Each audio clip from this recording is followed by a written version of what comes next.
amigos, Dios les bendiga. Acompáñenme al estudio bíblico del día de hoy. Hola amigos, Dios les bendiga. Les habla Luis Carlos Reyes. Ahora vamos a continuar con nuestro estudio del Evangelio de Juan. ¿Se recuerdan la vez pasada?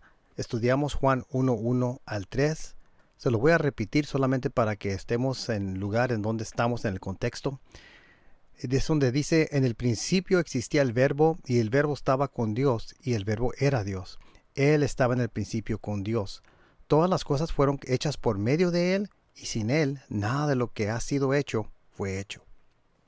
Bueno, una cosa que no mencioné en el estudio previo, cuando estaba tocando el asunto de donde dice en el principio, recordemos que eso nos recuerda al principio de Génesis 1:1, donde también dice en el principio, y donde la traducción Septuaginta, la cual traduce el hebreo al griego, en Génesis 1:1 también tiene las mismas palabras NRK.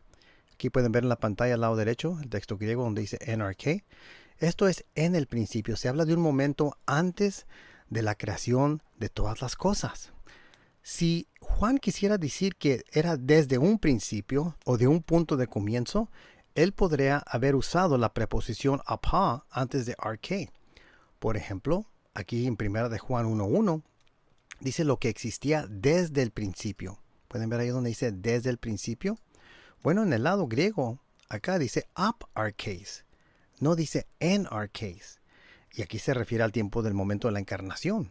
Y más abajo después hace referencia hasta antes de la encarnación, pero aquí la idea es ap archais. Y eso lo podemos ver en muchos lugares, no solamente aquí.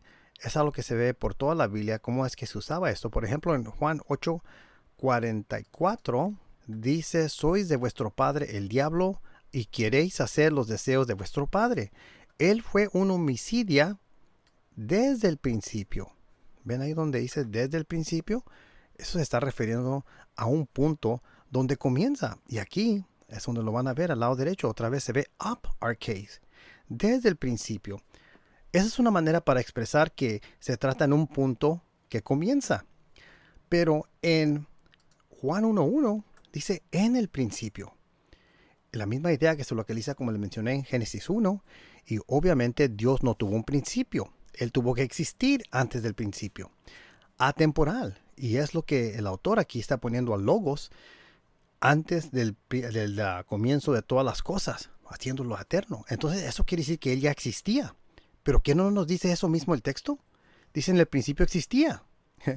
Así que podemos ver muy rápido que estamos traduciendo lo correcto. En el principio existía el verbo y el verbo estaba con Dios y el verbo era Dios. Dios obviamente existía antes de todas las cosas. Entonces lo interesante es que esto nos indica que el verbo es eterno. También notamos la vez pasada que el término verbo, logos, o a veces se traduce como palabra, en Apocalipsis 19:13 vemos que se puede usar como un nombre de una persona. Y no solamente un nombre de una persona, sino el nombre del Hijo de Dios. Porque ese Jesús que se menciona en Apocalipsis 19:13 es el Hijo de Dios. Y Juan escribió eso después, dándonos más luz de quién realmente es el Hijo de Dios. Y aquí dice, vamos a probar esto ahorita que sigamos leyendo. Dice, Él estaba en el principio con Dios. Ya mencionamos también que la idea de estar con proston theon es una idea de relación íntima. Y aquí Dios más específico es la persona del Padre, como demostramos en 1 de Juan 1, cuando hablan que dice que estaba proston patera, con el Padre. Bueno, también demostramos que ella existía antes de todas las cosas, porque dice que todas las cosas fueron hechas por medio de Él, y sin Él nada de lo que ha sido hecho fue hecho. Demostramos aquí que se menciona positivamente y negativamente en la misma idea, dando énfasis a la idea que todas las cosas fueron hechas por Él. Nada fue creado si no fue por medio de Él. Entonces eso nos indica que el Logos es eterno, ya estaba existiendo, y el Logos es Dios. Bueno, ahora vamos a continuar en Juan 1:4, donde dice, en Él estaba la vida, ya estaba la vida. ¿Se recuerdan que Jesús se menciona como la vida, donde dice, yo soy la resurrección y la vida? Y la vida era la luz de los hombres. Este Jesús, este mensaje, esta persona del Hijo de Dios, es el que trae el mensaje de Dios y la vida a todas las personas. Y estamos hablando de una vida espiritual, por lo que Él trae. Y él dice, y la luz brilla en las tinieblas, y las tinieblas no la comprendieron. Vamos a leer eso otra vez. En Él estaba la vida, ya tenía vida, y la vida era la luz de los hombres. Entonces esta vida que tiene Jesús trae luz a los hombres. Dice, y la luz brilla en las tinieblas. Eso se refiere aquí a nuestro mundo terrenal, a la oscuridad, al pecado, en lo espiritual, a todo lo que sea contra Dios, la oscuridad. Y la luz brilla en las tinieblas, y las tinieblas no la comprendieron. Muchas veces podemos ver que la oscuridad no puede saber las cosas de Dios.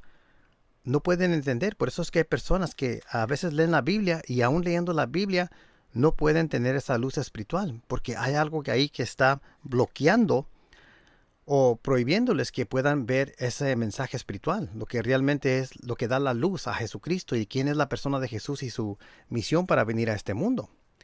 Y luego aquí dice en el verso 6, vino al mundo un hombre. Aquí dice que vino un hombre, ¿ok? Enviado por Dios, cuyo nombre era Juan. Ahora aquí, la manera de pensar del autor va a cambiar la atención a Juan el Bautista. Dice que vino un hombre enviado por Dios. Este vino como testigo para testificar de la luz.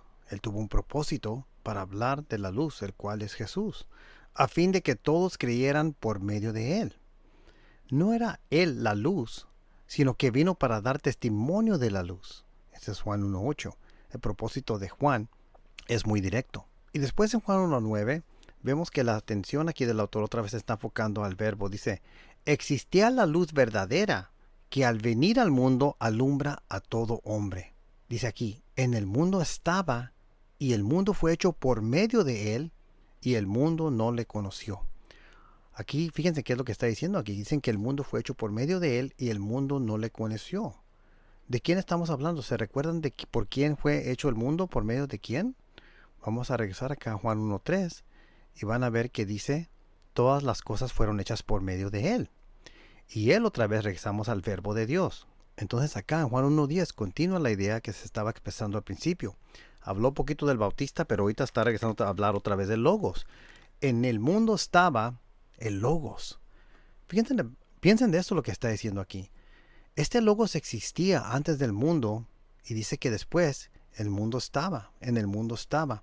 Y el mundo fue hecho por medio de él y el mundo no le conoció. Entonces aquí está hablando que después el verbo vino al mundo y no le conoció el mundo. No sabían quién era, quién es él. Realmente es el creador de todas las cosas el que estaba aquí. Y nadie se dio cuenta de quién era. Menos se estaban dando cuenta que era el Mesías hasta después. Y luego dice aquí en el verso 11, a lo suyo vino y los suyos no le recibieron. Esto es una referencia a los judíos. Él vino a los judíos y los judíos no lo recibieron. Muchos no creían que era el Mesías y el Salvador del mundo. En el verso 12, pero dice aquí, en el verso 12 se da un contraste. Dice, pero a todos los que le recibieron les dio el derecho de llegar a ser hijos de Dios. Es decir, a los que creen en su nombre. Y con creer en su nombre no solamente es con decir yo creo en su nombre, yo sé su nombre, sino en creer en su autoridad y tu confianza en él, en realmente quién es él. Eso es lo importante. Así que en el verso 11 se nos dice que a los suyos vino y los suyos no lo recibieron. Él vino a los judíos no creían que él era el Salvador del mundo, el Mesías, pero después abrió también a los gentiles. Dice, pero a todos los que le recibieron les dio el derecho. Ese es un derecho de llegar a ser hijos de Dios. Fíjate qué es lo que dice. Para todos los que le recibieron, les dio el derecho de llegar a ser hijos de Dios. Es decir, a los que creen, y aquí te dice, a los que creen en su nombre o en su autoridad. En Juan 3:18 dice, el que cree en él no es condenado, pero el que no cree ya ha sido condenado. ¿Por qué? Porque no ha creído en el nombre del unigénito Hijo de Dios. Eso es en Juan 3:18 y aquí lo tengo en la derecha. El que cree en él no es condenado, pero el que no cree ya ha sido condenado, porque no ha creído en el nombre del unigénito Hijo de Dios. Este texto es muy importante porque este texto tiene que ver mucho con el texto que estamos mirando ahorita en Juan 1:12. Pero a todos los que le recibieron les dio el derecho de llegar a ser hijos de Dios, es decir, a los que creen en su nombre. Si no crees en el nombre del Hijo de Dios, si la persona del Hijo de Dios no es tu Salvador, entonces tú ya eres condenado. De hecho, todos somos condenados hasta que tenemos este encuentro con nuestro Señor Jesucristo. El que tiene al Hijo tiene vida eterna. El que no, pues no. Dice aquí, entonces está muy claro en Juan 1:12 que este derecho se lo dio a todos para llegar a ser hijos de Dios, a los que creen en su nombre. Después en el verso 13 dice que no nacieron de sangre, ni de la voluntad de la carne, ni de la voluntad del hombre, sino de Dios. El énfasis entonces no es en la descendencia étnica, sino en el renacimiento espiritual para ser hijos de Dios. Y luego en el verso 14 dice, y el verbo se hizo carne. Y aquí está hablando del momento de la encarnación, cuando el Logos, siendo divino, agregó materia física a su persona, siendo la persona de Logos, y siendo divina, tiene todas las características divinas, siendo Dios, ahora también es hombre. Y esto se conoce en la teología como la unión hipostática, cuando la persona de Logos descendió y unió a su naturaleza divina, también naturaleza humana. Todas las características de un ser humano fueron aplicadas aquí a la persona de Logos, igual como todas las características de divinidad que él también tiene. Tenía un alma y tenía un espíritu. Estas son características personal de un ser humano, y también tenía toda su potestad y su divinidad y todas las características que vienen por su naturaleza divina, lo que se conoce aquí como communicatio idiomatum, que es latín para la comunidad o la comunidad de las propiedades. Y este es un tema muy pesado que a veces se habla entre teólogos. De hecho, hemos hecho un video sobre esto con el hermano Matt Slick y el pastor Carlos Garviras de Miapic y Matt Slick de Carm. Y aquí hablamos mucho de esto, y este teólogo nos explica también en mucho detalle este tema de la unión hipostática, y les recomiendo que vean ese video también. Ok, y dice, y el verbo se hizo carne. ¿Se recuerdan cuántas veces decía era? Eran verbos imperfectos. Ahora aquí el verbo, ahora ya es aoristo. Ahora ya no es era, ahora se hizo. Y el verbo se hizo carne, un cuerpo físico, y habitó entre nosotros. Ahora, esta idea que el verbo se hizo carne, ustedes pueden comparar textos como por ejemplo Filipenses capítulo 2, verso 7, del verso 5 al 10, pero en el verso 7 es en el momento de la encarnación. También pueden comparar 1 Timoteo 3:16, Hebreos 2:14, 1 de Juan 1:1, Romanos 1:3, Galatas 4:4 y 2 de Juan 7. Hay mucha evidencia de que Dios tomó carne física, y ese es su cuerpo humano.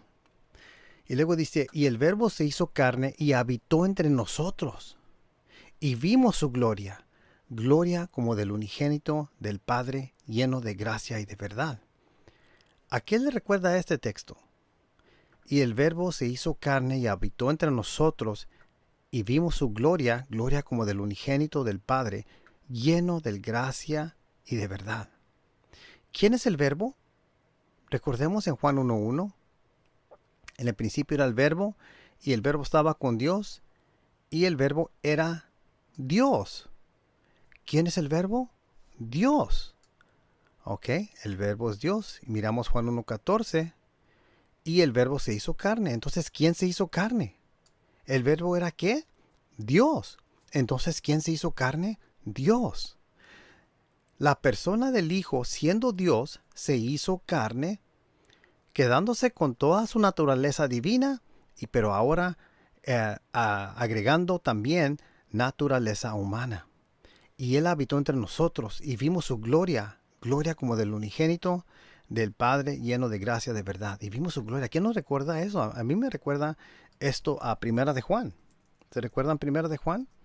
En Primera de Juan es donde habla que lo que miraron, lo que tocaron, y dice aquí, se los leo, lo que existía desde el principio, lo que hemos oído, lo que hemos visto con nuestros ojos, lo que hemos contemplado y lo que han palpado nuestras manos. ¿Acerca de quién? Del verbo de vida. Y se recuerdan que es lo que estamos estudiando ahorita en el Evangelio de Juan. El verbo también se habla que es la vida. Pues la vida fue manifestada. La vida fue manifestada y nosotros la hemos visto y damos testimonio y os anunciamos la vida eterna, la cual estaba con el Padre. ¿Quién estaba con el Padre? Dice la vida eterna. ¿Y quién es la vida eterna? Es el verbo. Y acá dice el verbo de vida en primera de Juan 1:1. Y aquí, en primera de Juan 1:1, dice que acerca del verbo de vida, lo que existía desde el principio, desde el momento de la encarnación, Juan 1:14, lo que hemos oído, lo que hemos visto con nuestros ojos, lo que hemos contemplado y lo que han palpado nuestras manos acerca del verbo de vida. Es Jesús. Pues la vida fue manifestada y nosotros la hemos visto, fue manifestada a ellos cuando el verbo se hizo carne, y damos testimonio y os anunciamos la vida eterna, la cual estaba con el Padre. ¿Con quién estaba la vida eterna? Estaba con el Padre. Dice que se nos fue manifestada. Y recuerdan que se dice que es el verbo de vida. Bueno, aquí lo interesante es que dice que pues la vida fue manifestada. Quiero que vean el término aquí griego. Estamos ahorita en 1 de Juan 1:1. 1:2, donde dice que la vida fue manifestada. ¿Ok? Aquí está la palabra manifestada. Quiero que vean acá el griego.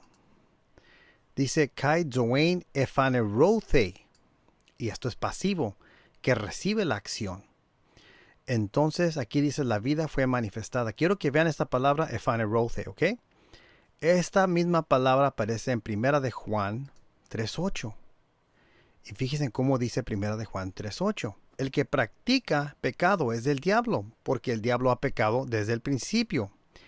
El Hijo de Dios se manifestó con este propósito para destruir las obras del diablo. ¿Quién se manifestó? Aquí dice el Hijo de Dios. ¿Y cuál palabra se usa en 1 de Juan 3:8? Ephanerothe. ¿Se recuerdan? La palabra en 1 de Juan 1:2, donde dice que la vida fue manifestada y la vida es el logos. 1 de Juan 3:8 nos dice que el Hijo de Dios se manifestó. Y es el mismo término griego, ephanerothe. Entonces, el que se manifestó fue la persona del Hijo de Dios. Y la persona del Hijo de Dios se hizo carne. Lo que existía desde el principio, ¿qué? Pues el logos. Lo que hemos oído, lo que hemos visto que nuestros ojos, lo que hemos contemplado y lo que han palpado nuestras manos acerca del verbo de vida. Esta vida se manifestó a ellos. Y luego es lo que dice en 1 de Juan 1:2. Pues la vida fue manifestada y nosotros la hemos visto y damos testimonio y os anunciamos la vida eterna. ¿Se recuerdan la vida eterna Juan 1:1? En el Evangelio de Juan, capítulo 1, lo que estamos estudiando. Y os anunciamos la vida eterna. Esta vida eterna, ¿qué dice aquí? La cual estaba con el Padre y se nos manifestó. ¿Ven eso, amigos míos? ¿Quién se manifestó? Y acá también dice otra vez ephanerothe. Y miramos de 1 de Juan 3:8 que el que se manifestó fue el Hijo de Dios para destruir las obras del diablo. Entonces esto es muy importante porque cuando regresamos a Juan 1, vemos que el verbo se hizo carne y habitó entre nosotros y vimos su gloria como del unigénito del Padre, lleno de gracia y de verdad. Entonces, este que vino fue la persona del Hijo de Dios, era el Logos, estaba con la persona del Padre, pero aún era el mismo Dios. En él ya estaba la vida. Vino para darnos luz espiritual a todos nosotros y también, según 1 de Juan 3:8, para destruir las obras del diablo. Y para todos los que lo reciben, les dio el derecho de llegar a ser hijos de Dios, es decir, a los que creen en su nombre. Recuerden lo que miramos del texto de Juan 3:18, porque esto está relacionado con lo que estamos hablando aquí en este texto. Ahí es donde dice, el que cree en él no es condenado, pero el que no cree ya ha sido condenado, porque no ha creído en el nombre del unigénito Hijo de Dios. Muchas personas en las sectas no creen que este es la persona del Hijo de Dios, el unigénito de Dios, porque niegan que preexiste la persona del Hijo de Dios. Y bueno, pues entonces aquí vemos en Juan 1:14, y el verbo se hizo carne y habitó entre nosotros y vimos su gloria como del unigénito del Padre, lleno de gracia y de verdad. Muchas sectas no creen que el que se encarnó aquí es la persona del Hijo de Dios, también conocido como el verbo.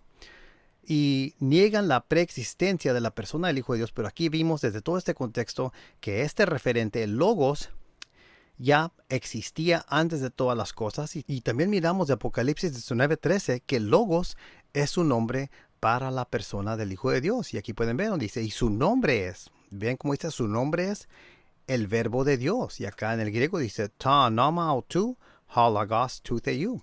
Entonces Logos, este término que está aquí, que se encuentra en Juan 1:1, se puede usar también como un nombre. Y aquí dice, y el verbo, el cual es una persona, se hizo carne y habitó entre nosotros y vimos su gloria, gloria como del unigénito del Padre, lleno de gracia y de verdad. Esto es muy interesante porque vamos a ver después más evidencia que este verbo es realmente la persona del Hijo de Dios. Esto lo miramos de primera de Juan 1, donde se lo leímos aquí, lo que existía desde el principio, lo que hemos oído, lo que hemos visto con nuestros ojos, lo que hemos contemplado y lo que han palpado nuestras manos acerca del verbo de vida. Pues la vida fue manifestada y nosotros la hemos visto y damos testimonio y os anunciamos la vida eterna, la cual estaba con el Padre. Ven aquí donde dice se nos manifestó. Ven donde ven aquí 2 veces manifestada y luego aquí manifestó, aquí y luego aquí manifestó. Bueno, también les demostramos a ustedes de primera de Juan 3:8 que el Hijo de Dios se manifestó. Aquí no dice Logos, dice el Hijo de Dios. Y aquí se usa el mismo término ephanerothe. Entonces podemos ver que aquí en nuestro estudio de Juan 1, que el que estaba con el Padre es la persona del Hijo de Dios. Y, y aquí dice, mira, en primera de Juan 1:2, la cual estaba con el Padre.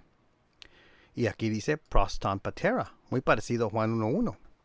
Entonces vemos que este Hijo de Dios ya estaba existiendo, se conocía como el Verbo, estaba en una relación íntima con la persona del Padre, tomó carne, aquí en el verso 14, y eso se compara con Filipenses capítulo 2, del verso 5 al 7, y es el momento de la encarnación.